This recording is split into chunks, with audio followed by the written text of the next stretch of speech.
जय Shri Swaminarayan. Standard 7 social science chapter 9 administration of the state. Myself Mahesh Upadhyay from Swaminarayan Gurukul Kanva. Today I continue chapter number 9. Dear student, in our previous lecture we have discussed about the administrative system, how assembly create. We also talk about the governor. Today I am going to explain about chief minister and the function of the chief minister. Dear student, आज हम chapter number 9 continue कर रहे हैं। तो हमारे previous lectures के अंदर हमने स्टेट गवर्नर के बारे में डिस्कस की थी, उनके फंक्शंस के बारे में डिस्कस की थी। इसके बाद में स्टेट असेंबली के बाद में बात की थी, majority party, ruling party, opposition, उनके रोल, इन सभी के बारे में स्टडी की थी। इसके बाद में हमने जो बात की थी वो चीफ मिनिस्टर। हुई द चीफ मिनिस्टर कौन होता है? तो is there election in every 5 years। हर 5 साल में एक बार इलेक्शन होते हैं। The party who get the majority, जिस पार्टी को मेजॉरिटी मिलती है उसे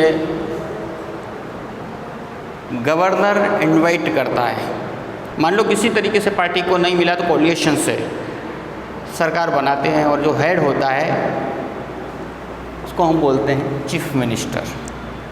प्रेजेंट में आज का जो हमारे जो चीफ मिनिस्टर हैं गुजरात के, वो है विजय भाई रूपाणी। अब चीफ मिनिस्टर कौन होता है? तो the chief minister is the head of the council minister.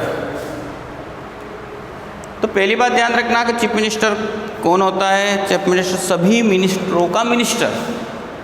Chief word मुख्यमंत्री है ना, मुख्यमंत्री जिसको हम बोलते हैं मुख्य माने मेन, हेड, सभी मिनिस्टर का मिनिस्टर। तो हेड ऑफ काउंसिल मिनिस्टर है ना, हेड ऑफ काउंसिल मिनिस्टर। याद रखना, the chief minister is the head of the council minister. A very important position in the state government. Chief minister का जो role होता है बहुत ही इंपॉर्टेंट रोल होता है, इंपॉर्टेंट पोजीशन होता है, इंपॉर्टेंट पद होता है, important position in the state government. राज्य सरकार के अंदर एक प्रमुख पद होता है, एक प्रमुख पार्ट रोल अदा करता है। तो कौन है? Chief minister. ही और शी कोई भी हो सकता है। इज ऑल्सो कॉल्ड CM, इसको शॉर्ट फॉर्म में CM, chief minister. It is also called CM। तो आपको ध्यान में रखना चीफ मिनिस्टर कौन होता है। तो याद रखना, the chief minister is the head of council of minister, a very important position in the state government. Again बार में ध्यान देना कि the chief minister is the head of council of minister, a very important position in the state government में एक बहुत ही महत्वपूर्ण प्रतिष्ठा या पद रखता है अपनी। ही और she is also called CM, जिसको हम CM भी कहते हैं। अब now what are the functions. अब हम जहाँ पढ़ने जा रहे हैं उनके फंक्शंस क्या होते हैं। Function of chief minister. तो फर्स्ट है allotting various portfolios to the different ministers for the effective administrative of the state. Allotting various portfolios, अलग अलग विभाग, अलग अलग तरह के काम एलोट करता है टू डिफरेंट मिनिस्टर, अलग अलग मिनिस्टर्स को। ये क्यों किया जाता है? फॉर द इफेक्टिव एडमिनिस्ट्रेशन, एक अच्छे एडमिनिस्ट्रेशन के लिए, बेहतर एडमिनिस्ट्रेशन के लिए अलग अलग मंत्रियों को अलग अलग विभाग या अलग अलग काम सौंपता है। मान लो जैसे एग्रीकल्चर मिनिस्टर है तो उसे राज्य के अंदर एग्रीकल्चर के डेवलपमेंट के लिए, एग्रीकल्चर से रिलेटेड वर्क के लिए उसे काम सौंपता है। फाइनेंस मिनिस्टर है, उसे पूरी अर्थव्यवस्था के अंदर। इंडस्ट्रियल मिनिस्टर है तो इंडस्ट्री के सेक्टर में। तो अलग अलग डिपार्टमेंट को प्रभावित करता है, उनको अलग अलग वर्क्स प्रोवाइड करता है। तो ये पहला वर्क है। और वापस से ध्यान रखना, allotting various portfolios to different ministers for the effective administration of the state। एक अच्छा संचालन चले, एक अच्छी व्यवस्थाएं चले, उन सभी के लिए वो वर्क अलॉट करता है। कॉलिंग द मीटिंग फॉर, किसके लिए? Calling for the meeting of council of minister at regular interval, एक निश्चित समय के अंतराल में काउंसिल ऑफ मिनिस्टर की मीटिंग बुलाना। मीटिंग बुला करके क्या काम चल रहे हैं उनके बारे में ज्ञान प्राप्त करना। तो calling the meeting of council of minister at regular interval, regular interval मतलब समय समय पर, है ना, समय समय पर काउंसिल ऑफ मिनिस्टर की क्या करना? मीटिंग बुलाना। तो वापस से ध्यान रखना, calling for meeting of council of minister at regular interval, supervising the work of every minister and guiding them. Supervise, supervision करना, किसका? Work of every minister, her minister के वर्क को, एंड गाइडिंग देम, उनको guideline, provide the guideline, उनको guide करना किस तरह work करने हैं। तो याद रखना वापस तीसरा वर्क क्या है? Supervising the work of every minister, her minister के वर्क को सुपरवाइज करना, सुपरविजन करना उसका, एंड गाइडिंग देम, उनको गाइडलाइन देना, कोई कमी हो, कोई अच्छा और काम बेटर करने के लिए गाइड प्रोवाइड करना, ये चीफ मिनिस्टर। सुपरविजन करना है मेन, कि वो किस तरह वर्क कर रहे हैं, क्या कर रहे हैं, क्या नहीं कर रहे हैं, और एक ज़रूरत पड़े तो उसके लिए बेटर सजेशन भी प्रोवाइड करता है। ये main, this is the work of the chief minister. Then after informing the governor about the decision taken by the council of ministers, क्योंकि he is the head of the council minister, CM है ना, head of the council minister, council minister का head होने के नाते council के द्वारा जो भी डिसीजन लिए जाते हैं, there should be duty to inform the governor, इसलिए उसकी ड्यूटी बनती है। तो क्या लिखा है? इन्फॉर्मिंग द गवर्नर, किसको इन्फॉर्म करता है? गवर्नर को, अबाउट द डिसीजन, जो डिसीजन उन्होंने लिए थे, taken by the council of minister, council of minister द्वारा लिए गए डिसीजन के बारे में गवर्नर को इन्फॉर्म करता है। तो बात समझ में आ गई? Informing the governor about the decision taken bye council of minister. अब याद रखना कि काउंसिल ऑफ मिनिस्टर ने जो भी डिसीजंस लिए हैं, जो भी निर्णय किए हैं, उन निर्णयों के बारे में, उन्होंने जो भी निर्णय लिए स्टेट के बेटर डेवलपमेंट के लिए, उनके बारे में गवर्नर को इन्फॉर्म करता है सीएम। फिर इसके बाद में forming and new council of minister if necessary, यदि ज़रूरत हो तो क्या करता है? अगर ज़रूरत है तो काउंसिल मिनिस्टर के नंबर को बढ़ा सकता है, घटा सकता है, बढ़ा सकता है और घटा भी सकता है। तो यहाँ क्या लिखा है? Forming a new council of minister, नया काउंसिल भी बना सकता है, किसी को हटाकर नया पद किसी और को भी दिया जा सकता है मिनिस्टर इफ नेसेसरी, यदि यह आवश्यक है तो इस तरीके से आपने देखा है ये all are the functions of chief minister. अब यहाँ हम आगे जो पढ़ रहे हैं वो चीफ मिनिस्टर से भी जुड़ा हुआ ही है, क्योंकि chief minister is the head of all council of minister. लेकिन यहाँ जो हम पढ़ रहे हैं वो council of minister, function of the council of minister. तो देखिए, the council of the ministers frame policies for allocated subject और departments related to the state government and execute it। तो देखो, ये काउंसिल ऑफ मिनिस्टर की बात आ गई। तो काउंसिल ऑफ मिनिस्टर क्या करता है? फ्रेम करते हैं। ये मिनिस्टर्स क्या करते हैं? फ्रेम पॉलिसीज, नीतियां बनाते हैं फॉर एलोटेड सब्जेक्ट, जो इनको वर्क दिया हुआ है, जो भी उनको डिपार्टमेंट दिया है, जो मिनिस्टर बने हुए हैं जिसके भी, उसके ऊपर वो पॉलिसीज बनाते हैं, उसकी नीतियां बनाते हैं।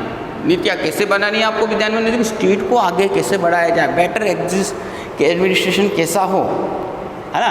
तो उनके लिए frame policies for allotted subject, जो उनको एलोट किए हैं। जैसे मैंने अभी आपको बताया, एक थोड़ी देर पहले बताया था कि एग्रीकल्चर मिनिस्टर क्या वर्क करेगा कि स्टेट के अंदर एग्रीकल्चर के अंदर कितना बेटर डेवलपमेंट हो, उसके लिए जो पॉलिसीज बनाना।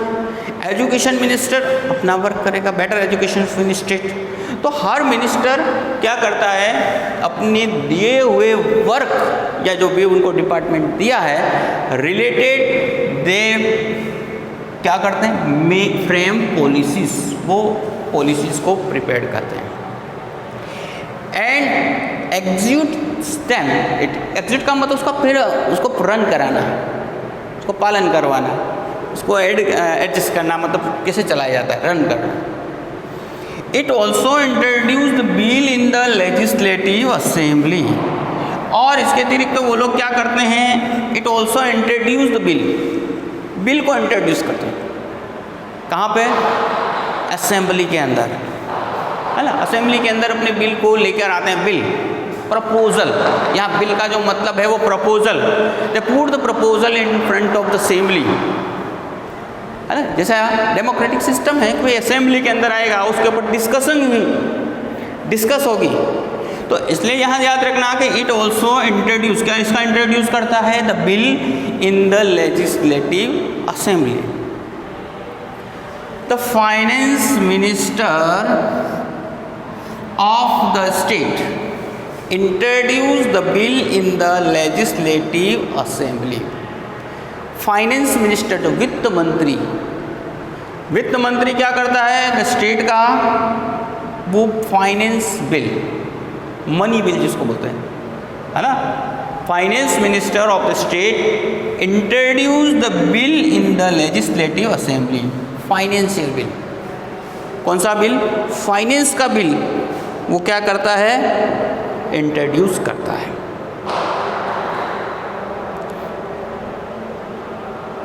फिर इसके बाद में the finance minister of state introduce the budget. Budget yearly जो बजट होता है वो लेजिस्लेटिव असेंबली के अंदर रखता है। होम मिनिस्टर होता है, वो क्या करता है, तो स्टेट के अंदर जो सुरक्षा से रिलेटेड और अन्य ऐसे डिसीजंस लेता है।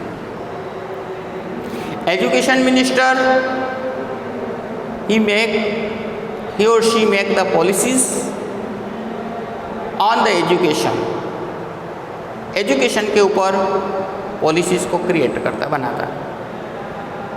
इंडस्ट्रियल मिनिस्टर जो होता है वो इंडस्ट्रियल डेवलपमेंट के लिए वर्क करता है। इसलिए इस तरीके से whatever work allotted to them they do that, जो भी उनको काम सौंपे जाते हैं उनके ऊपर वो पॉलिसीज़ बनाते हैं और उस पॉलिसीज़ को असेंबली में रखते हैं। And there is a discussion, और उसके ऊपर डिस्कस किए जाते हैं। अब ऐसे हमारे कॉन्स्टिट्यूशंस के अंदर सब्जेक्ट्स दे रखे हैं। हमारा जो इजी हम लोग देखते करीब को फेडरल सिस्टम है हमारे कंट्री के अंदर, आपको पहले वाले प्रीवियस चैप्टर के अंदर में बताया।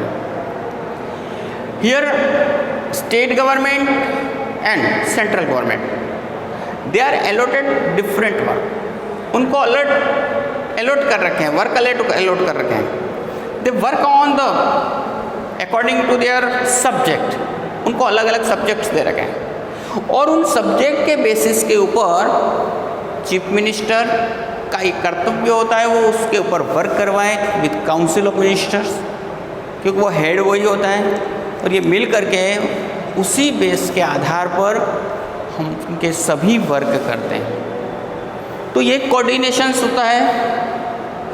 तो कल जो हम पढ़ेंगे उसमें सेपरेट कौन कौन से वर्क कौन किसको, यूनियन गवर्नमेंट को कौन से दे रखें और स्टेट गवर्नमेंट को किस तरीके से। इन अवर नेक्स्ट लेक्चर में हम लोग इसके ऊपर डिस्कस करेंगे। बट आज का जो वर्क था उसमें आपको हमने बता दिया चीफ मिनिस्टर के बारे में और फंक्शन ऑफ चीफ मिनिस्टर। अब ये दोनों उसके ऊपर पूरा का पूरा है council of minister, work of the council of ministers. तो डियर स्टूडेंट, यहाँ आज आपका जो होमवर्क है इन दोनों के ऊपर आपको ये पूरा शॉर्ट नोट लिखना है एंड प्रिपेयर करना है। Okay, prepare, right and prepare this short note. अब यहाँ वापस से इस पर ध्यान देना, ये चीफ मिनिस्टर्स और फंक्शन ऑफ चीफ मिनिस्टर, इसके बाद में function of the council of ministers. जय श्री स्वामीनारायण।